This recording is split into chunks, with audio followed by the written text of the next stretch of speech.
Hello, I am Professor Michael Power from the University of Edinburgh in Scotland. I also have worked for the World Health Organization for many years on the measurement of quality of life and well-being. I am delighted to be here today to tell you about a new survey that has been designed by Vision International People Group in collaboration with the World Health Organization. I am delighted and honored to be able to tell you about our new survey, and I'm particularly grateful to company president, Mr. Dmitry Buryak, who has funded this research over many years and who has continued to fund this important social policy-related research. We are very grateful to him for his involvement in active and healthy aging and good quality of life for everybody. In 2010, an agreement was signed between the World Health Organization and Vision International People Group to carry out this new survey, which is called the Cross-Cultural Quality of Life, Health and Nutrition Survey. And I will briefly outline to you today some of the different measurements that will be included in this very important survey, for which we would like you very much to participate. The objective of the survey is to monitor and assess the actual nutritional status, the functional health and well-being, and quality of life of the population of yourselves from various countries who are involved in Vision International People Group. The aim is to develop a wide range of resources for you, the individual, to manage and monitor your quality of life and well-being over the coming time. This international survey will cover the three following topics, which I will then briefly outline to you. First of all, the survey will measure your actual nutritional status. This is the module that will be included in information about you. Secondly, the questionnaire will assess functioning and health, the ICF-based health and functioning questionnaire, which has been developed by Vision International People Group. And finally, it will measure your quality of life with the Huquel breath. And I will briefly present to you details about each of these different measures. First of all, there will be a module that will measure your actual nutrition assessment.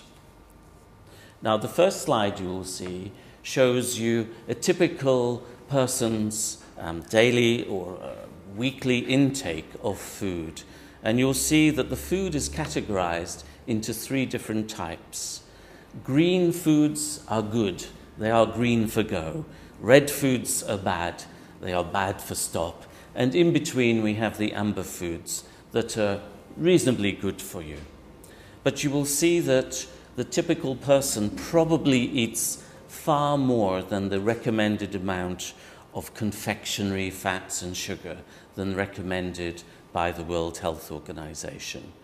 And you will be able to monitor your level of actual nutritional input by comparison to the WHO, the World Health Organization, input. You will see when you look at the World Health Organization slide that the proportion of confectionery, fats and sugars, the red foods for stop, should be extremely low within your diet, within a healthy diet. But as I say, for many people, we are all guilty of this. We eat too many foods within the red category. Now, one of the important points I want to make about Vision International People Group is that the food supplements that have been produced are very useful, whether or not you're eating a healthy diet or you have something more like the unhealthy diet. There are many categories of people, all of us in fact, who would particularly benefit from supplements.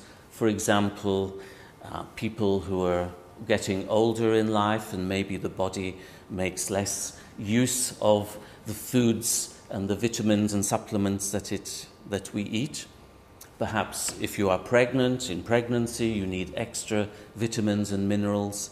And even for, as I say, with a healthy input to boost your immune functioning and many aspects of health, it is always good to have a number of different food supplements that can be tailored to you and to your own particular situation. So, let me tell you now about the second part of the modules that will be involved in the survey. And this is examining your health and functioning.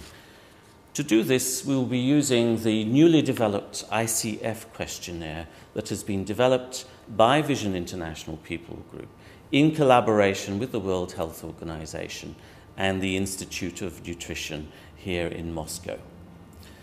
The first slide of these gives you a particular example of, let's say, a Russian respondent scoring at certain levels for their body functions overall and for their level of activities and participation.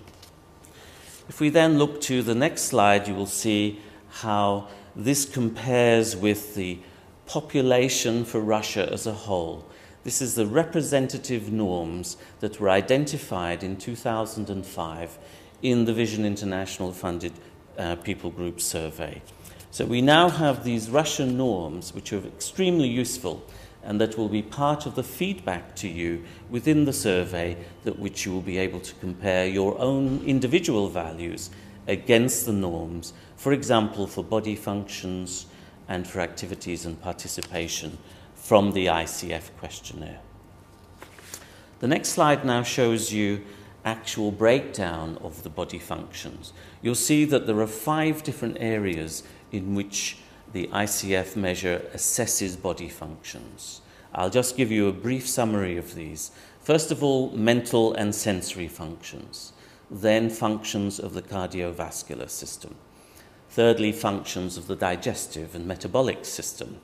Then we have genitourinary functions. And finally, the functions of the skin and the neuromusculature. Again, the slide shows you a particular person's responses across these 5 different measures. And again, we can compare them in the next slide to the average from the Russian norms for that particular group measured in 2005.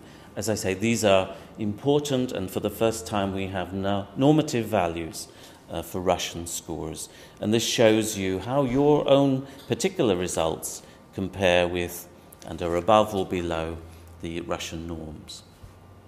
The next slide shows you another part of the ICF questionnaire, which is looking at, in relation to health and functioning, environmental factors that impact on our health and functioning. First of all, there are individual factors, and then there are societal factors, such as policies on welfare, on health, on economics. Again, in the slide, you'll see that there is somebody who has a particular level of these factors, and these, as you see on the next slide, compare to the Russian normative values. Perhaps a bit better on the societal, but a bit worse on the individual environmental factors. But as I say, the survey will allow you to compare your own personal scores against these Russian norms. And so on. Now, the second part of the survey that I want to tell you about is that we want you not to participate just once, but to participate over time, at least at 1 monthly or so intervals, so that we can track changes in your health, functioning, and quality of life across time. In the slide, you will see we've given you an example of measurement at 4 different time points for body function and activities and participation. Now, we think that perhaps the ideal time between measurements would be 1 month, but perhaps 2 months. Sometimes there may be a little fluctuation in that, but we want you to commit to the survey so that you can look at the impact of any lifestyle changes on your body functioning and health, and also we can monitor the use of the supplements across time as you use the supplements to improve your health and functioning. The ICF measure will be able to give us quantitative information, actual information about how your body functioning and your activities and participation are improving across time. This is a measure of change over time. Again, you will see on the next slide that the body functions will be measured in the 5 different areas that we mentioned before. The mental and sensory functions, functions of the cardiovascular system, the digestive system, the genitourinary system, and the skin and musculature. So you'll be able to measure within each of these across time how your functions are changing and hopefully improving with the use of the supplements. Again, you will be able to do the same as you'll see on the next slide with how your individual environmental factors change with time and how societal environmental factors, perhaps change in economic policies, change in financial situations and so on, which can impact on us all, as we know very well. Let me tell you about the next part of the survey, which is about the measurement of quality of life.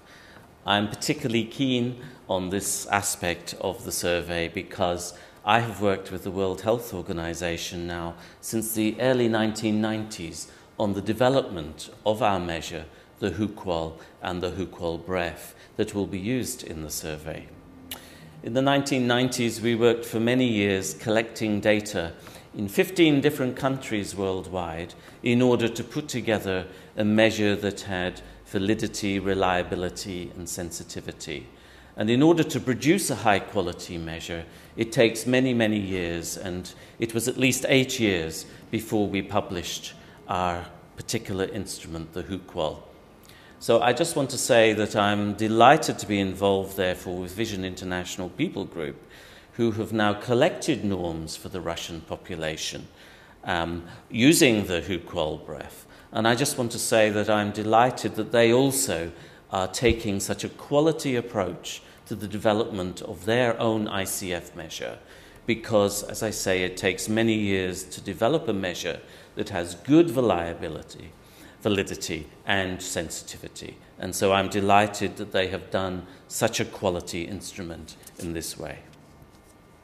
Now, again, turning to the slide, you will see that there are 4 different areas of measurement for quality of life: physical health, psychological health, social relations, and the environmental factors.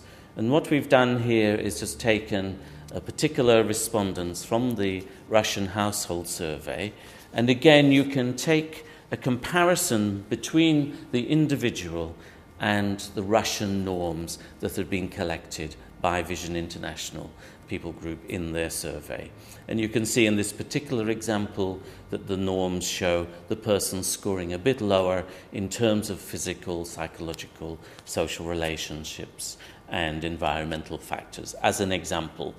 And you will be able to do this if you participate, when you participate in the survey, in order to see your own level of quality of life. Now, just as with the ICF measure, by participating, you will be able to measure change in your quality of life over time. And this is really a crucial part of the survey, not just to participate once, but to be able to monitor, at least at monthly intervals or approximately, how your quality of life, just as your physical functioning, whatever, is changing with time, particularly if you are using particular supplements that impact on things like your physical health, your psychological health, your relationships, and the environmental factors. Now, just to show you a little bit more detail about what the measurement actually looks at, you will see that the 4 different areas: physical health and well-being, psychological health and well-being, social relations, and environmental factors, are 4 different domains measured within the HUQOL breath questionnaire, and they all add together to give you a total quality of life. So this is one of the things that we will be able to provide you with, is not just how well you are doing in each of the domains, but an overall measure of quality of life as well, which again you will be able to compare with the norms from your particular country, just as we have compared with the norms for the Russian population in the examples so far.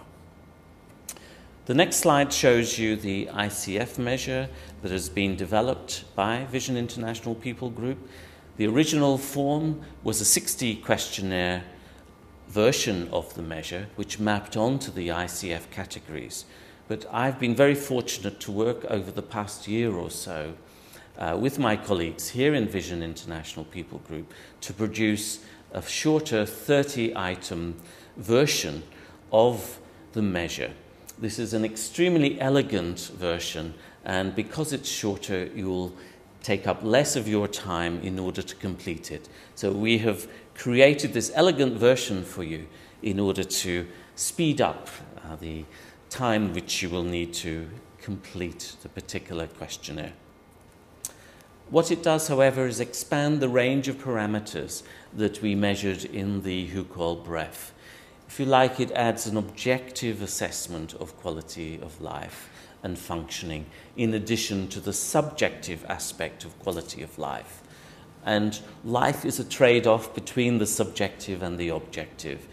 Life is best when both are improving, rather than just one or the other. But we will be able to measure that within the survey. Now, just to tell you the details about the ICF measure, you'll see on the next slide an account that I will just outline to you about the ICF-based health and functioning measure. The questionnaire is designed to assess health and functioning. As I've said, it was developed by Vision International People Group in collaboration with the World Health Organization and the Research Institute of the Institute of Nutrition of the Russian Academy of Medical Science, and based on the World Health Organization publication, the International Classification of Functioning, Disability and Health, known as the ICF. The questionnaire, as I say, was developed to expand the range of parameters assessed in the original Hucol quality of life measure. And it's been shown to have extremely good psychometric properties now, particularly for validity, reliability, and sensitivity to change. And these make the measure ideal for use in a survey which will measure how your body functions, how your quality of life changes across time. Now, in the final part of the talk, I just want to tell you very briefly about some results from the Russian longitudinal monitoring survey of 4,500 representative households, approximately 10,000 people or respondents, that again was carried out in 2005 as a joint venture between Vision International People Group, the World Health Organization, and the Institute of Nutrition. And what we'll show you in a series of slides is 7 different regions of Russia, and it'll highlight the region of Russia that seems to have the best quality of life or the best physical health and functioning and so on. Now, if you look at the first slide, you'll see that for the Hucol-Breff measure of quality of life, for physical health, that the Ural Federal District seems to have the highest level for physical health and well-being. You'll see a similar story for the measurement of psychological health and well-being, for which the Ural Federal District also comes top of the 7 different regions in Russia. And perhaps it's no surprise if you turn to the third area of quality of life, that of social relations, that the Ural Federal District also scores highest here. It must be a tremendous region of Russia, and I look forward one day to visiting, given its high quality of life. The fourth area measured in the Hucol-Breff is that of the environment, the personal environment in which the person lives. Here, however, you'll see that the southern federal district of Russia scores best, perhaps reflecting its milder, warmer climate, the proximity to the sea, and so on. I'm sure you will understand from your holidays why Southern Federal District scores well for the environment. Now, the next set of maps that we show you look at the ICF measure of health and functioning. The first is a survey and summary of body functions. Again, this is from the Household Normative Population Survey in 2005.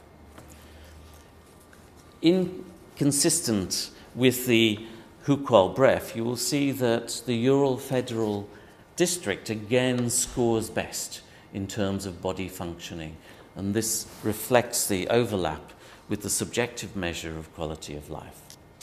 If you look at mental and sensory functions, and yes, the Ural Federal District comes top again, but now the Volga Federal District also does equally well. So good news if you are from the Volga Federal District for your mental and sensory functioning. If you look now at cardiovascular functioning, again, the Ural Federal District scores the best, the highest. In terms of digestive, metabolic, and endocrine systems, you'll see, yes, the Ural Federal District scores highest, but so does the Volga Federal District again. It does well as the Ural Federal District. The next slide shows you the genitourinary and reproductive functions. Again, we see Ural Federal District coming top of the 7 different regions for Russia. So you're probably not surprised. On the next slide, you see that here we see that for skin and neuromuscular functioning, again, the Ural Federal District does best. The ICF, as you will see on the next slide, also measures the activities and participation that people engage in. And again, this is reflected in the highest scores being found for the Ural Federal District. The next slide now shows you the individual environmental factors as measured by the ICF measure. And here, again, consistent with the Hukwal-Bref measure of the environment, you'll see that the Southern Federal District now scores better, does best of the 7 different regions of Russia. And this is also true, if you look on the next slide, for societal environmental factors. Again, the Southern Federal District does best. So well done, Southern Federal District.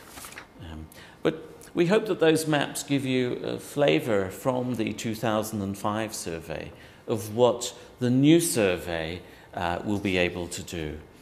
And we really think this is a tremendous opportunity for you to be involved in this new survey. As I say, the survey is a collaboration between Vision International People Group, the World Health Organization, and the Institute of Nutrition. We are, of course, delighted for the support of Vision International People Group and its president, Mr. Dmitry Buryak, for his support throughout, but particularly for this new survey, which we now beg you to participate in, because it will give you so much information personally, as well as us who are looking at the national situation as well as the international situation.